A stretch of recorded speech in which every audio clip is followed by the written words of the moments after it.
Lumiose City is a beautiful place, and today I want to take a look at the secrets, events, and just things you may have forgotten about of Lumiose that could connect us to Legends EA. Let's get started. The Looker Detective Agency. Now, this is an event which takes place in Lumiose City itself. Now, after you've cleared the game and became champion, when you walk into Lumiose City, you'll get an ominous call on your holocaster. This will force you to go to the Rouge Plaza. Now, when you get here, you'll meet Looker, who has set up a detective agency in Lumiose and wishes for you to actually assist him. And once you join his agency, well, it's going to take you on a wild ride. Chapter 1 is going to be, this guy is a real Looker, and this is going to be essentially you running around and finding different tickets. Once you have all 5 of them, you're going to return to Looker and the mission will be completed. Next up, you're going to have a mission which is going to take you to the back alleys. Once you come here, you meet a girl called Emma and her Esper, and you'll take on a mission there too. However, the missions don't stop there. You continue on and help with some detectives, tourists, and gangs over in Lumiose Station.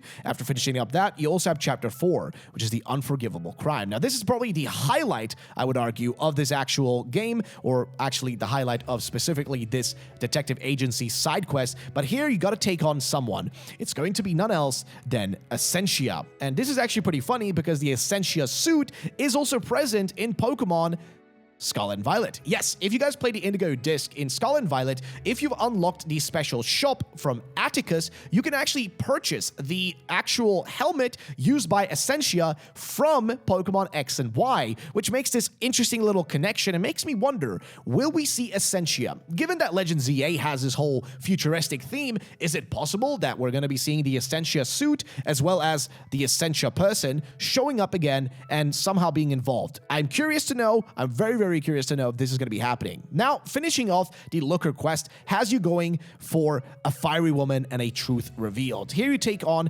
essentially the Pokemon trainer Essentia, battle them actually twice. You do it, and even 3 times, 4 times. It takes a while before you actually beat this person fully, but once you've beat them, you are set, and you can finish up with the final chapter, which has you going and dealing with none else than Xerosic.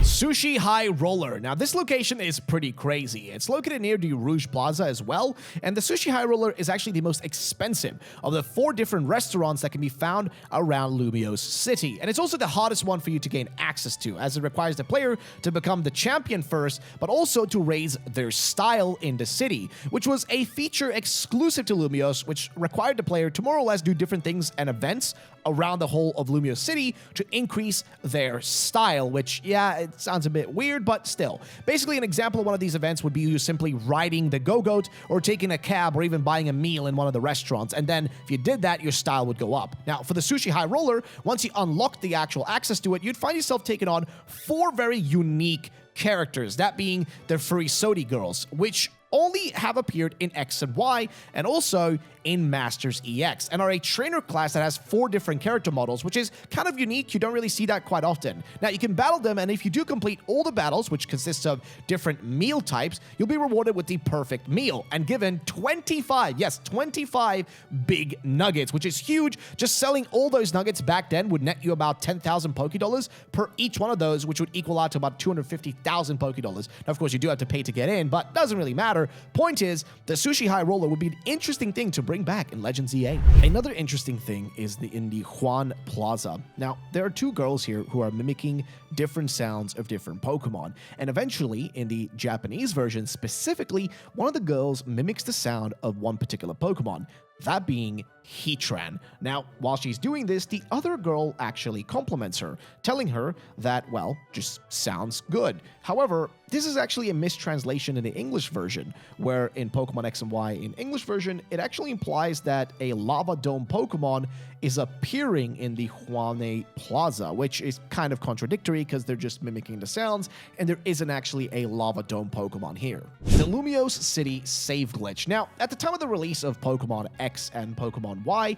there actually was a reported issue in these games, which was that if you saved inside of the city and then tried to turn your game off and load in again with the same save file, you actually weren't able to enter the game. And according to actually Nintendo.com, officially, if the player saves the game in certain areas of Lumiose City, then the basically game ends. Like, you can't actually go back into the game, and the controls would not respond, and the save game basically just would be broken. Now, they've actually provided a map indicating the known areas where this random glitch would occur, and it was just a way to stop people from more or less having their games like destroyed, which includes more or less the whole outer boulevard of Lumiose City.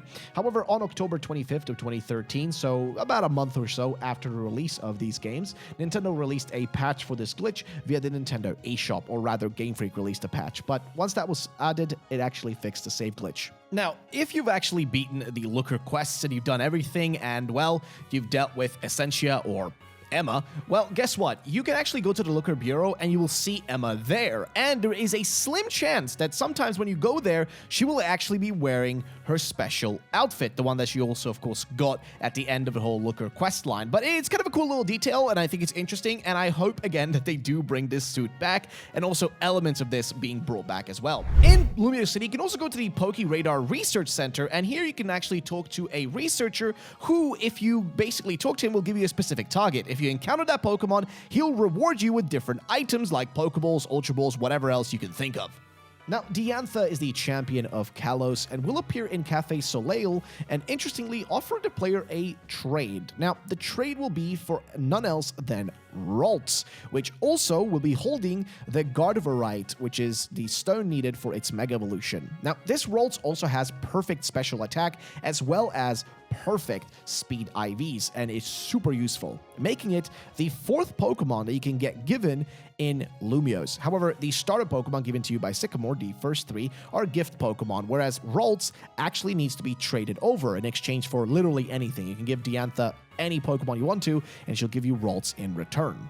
Which makes me wonder, will we see more trades like this in Legends EA? Now, Lumiose City is, of course, a known city in Pokemon, just like many others. However, did you guys know that it actually makes 3 appearances in other games, that being in Pokemon Masters EX? But interestingly, here we can see specifically the interiors of 3 different locations in Lumiose. Now, one of them is Looker's office in Emma's Mindscape. The other is Emma and her Crobat on their side of the office. And then finally, we have one Mindscape of Sycamore and his Xerneas, that being seen inside of his laboratory office, which in itself holds a lot of secrets, which we'll talk about a bit further. The Lumiose Museum. Now, this is a large white building located in the North Boulevard in Lumiose City, and is an interesting place. Now, the museum itself has an entrance that is free, but the player has to actually opt in to purchase an audio guide for 200 Pokédollars for pretty much the whole duration of their stay. That basically allows them to interact with different boxes next to paintings, and this allows you to learn more about those paintings. So, going floor to floor, you will uncover actually a lot of different things. First floor has the West Wing, where you can see Sinnoh's Battle Frontier, where it's described in different manners. You also see the Unova region, as well as Castelia City, the Johto region with Ecruteak City as well. In the East Wing, you have the Courtyard of the Palace. You've got the Glittering Cave being mentioned, which is a dark and narrow cave in Lumiose, in Kalos. Laveri City is mentioned, and Anistar Sundal is also mentioned. On the second floor on the West Wing, you see some town volunteers on a drawing, as well as Shaman the Gratitude Pokemon as well. You also have Mr. Briney's Compassion, so of course Mr. Briney from Ruby and Sapphire being mentioned, and if you go to the East Wing, you have the Pokeball Factory, as well as the Kalos Power Plant multiple times. At the center on the 3rd floor, you will find the King, the Pokemon, and the Key, which is part of the Looker Bureau side quest. As well as in the West Wing, you'll find the Forest Guardian and the Fossil Excavator. In the East Wing, you'll find Golurk and the Knight, and a bunch of other paintings like a man and a Mew, a sketch of a windmill, the Sea of Kalos, farmers and Pokemon, as well as castles in Kalos. So basically, the museum is chock full of a bunch of stuff. For example, the painting A Sketch of a Windmill on top floor is likely a reference to Leonardo da Vinci. The audio guide actually describes the painting's artist as a polymath, and the painting itself is similar in appearance to many of da Vinci's red chalk drawings. The Ace Trainer who gives the player TM82 mentions that his partner learned the move in the Village of Dragons, which is interesting because that's the real location in Pokemon Black and White, the anime, where specifically none else than Iris lived before she left for Opelucid City in Unova, meaning that there is a correlation here between the anime as well as, of course, the video games. But that's not all. Also, the connection to Unova. Now, there's a lot of connections in X and Y to Unova, which makes me wonder if they still coincide a remake of Unova with it. Hotel Richisse, or I'm just going to call it Hotel Rich, is an interesting location. It is located on the North Boulevard in Lumiose City and serves as a luxurious hotel where once a day, a man at the reception desk will let you, as the player, stay overnight. But it will come at a massive cost of 100,000 Poké Dollars, which, yes, is kind of insane, but you need to go and actually do some important stuff here later on. Like, for example, fight Malva of the Elite Four during the Looker side quest. So you kind of will have to spend that money just to get in and finish some of these side stuff. Inside of the hotel, there's actually something else. You can actually find an old couple where a woman and a man are sitting around. Now, the woman, and her husband had their first date together back at the Oceanic Museum, which, for those of you who have maybe not remembered it, is the museum found in Hoenn specifically, where Team Magma and Team Aqua take it over in those games in Slateport. Her husband, next to her, mentions how their 40th and the 45th wedding anniversaries are called the Ruby and Sapphire anniversaries, respectively. Of course, making a little bit of a reference to Ruby and Sapphire. And this is also another little hint towards, of course, what was going to be coming after X and Y, which was the Omega Ruby Alpha Sapphire remake games, which happened. So, nice little hint, and makes me wonder about all the hints we've had in previous Pokemon games. Another interesting fact is that during one of your lost and found jobs in the hotel, you can find a Bryson Man figurine, which, for those of you who do not know, is a reference to Bryson Man from Pokemon Black and White. Now, he's a character, specifically in the Pokestar Studios, where you are actually taking part in making movies, and Bryson Man is the villain character during those movies that you do. So, kind of a cool little reference. Again, a lot of Unova connections. Now, there is a woman besides Cafe Batali who explains that the two Skiddo in front of Lumiose Station were actually abandoned by their trainer and are waiting by the station for the return of the trainer himself. Now, this could be a reference to none else than the story of Hachiko. Now, Hachiko was an Akita dog who waited at a train station in Japan every day for his owner to return. Even after it turned out that the owner had passed away, the dog would just stay there forever. And this is a story that, of course, is very popular within Japan, and also a story that's well known in Japan, and most of you guys may know about it too. Of course, there is the statue of specifically Hachiko outside of Shibuya Station. So, generally speaking, it is a kind of sad story for these Skiddos. Speaking of Lumiose Station, if you actually head there and check behind the TMV timetable, you can find some words written there saying, "I'm going to go for help. Wait in the usual place." Now, a strange situation. If you talk to the kid next to the timetable, he'll just be talking to himself saying, "It should be someplace around here, right?" Now, could we perhaps see the origins of that message written there? And is it connected to this kid, or is this connected to a different story? Again, I don't know. I'd love if they expand upon this in Legends EA and give us a bit more context, or maybe see who wrote it. But nonetheless, it's an interesting little tidbit. If you head to the 4th floor of Hotel Rich, you will find a girl that is standing next to the wall, and if you try to speak to her, she will tell you, "Don't talk to me. If you do, I can't hear the elevator." Now, at first, I thought maybe this was a sort of thing connected to the other elevator, that being the elevator belonging to the Ghost Girl, which can be found in the Fighting Dojo building in the North Boulevard. However, the buildings are super close to each other, but perhaps a tiny bit too far for the two of them to be connected. But nonetheless, it's an odd situation, and this girl is not mentioned by anyone else, and no one even acknowledges her existence inside of the hotel. She's just standing there, listening against the wall.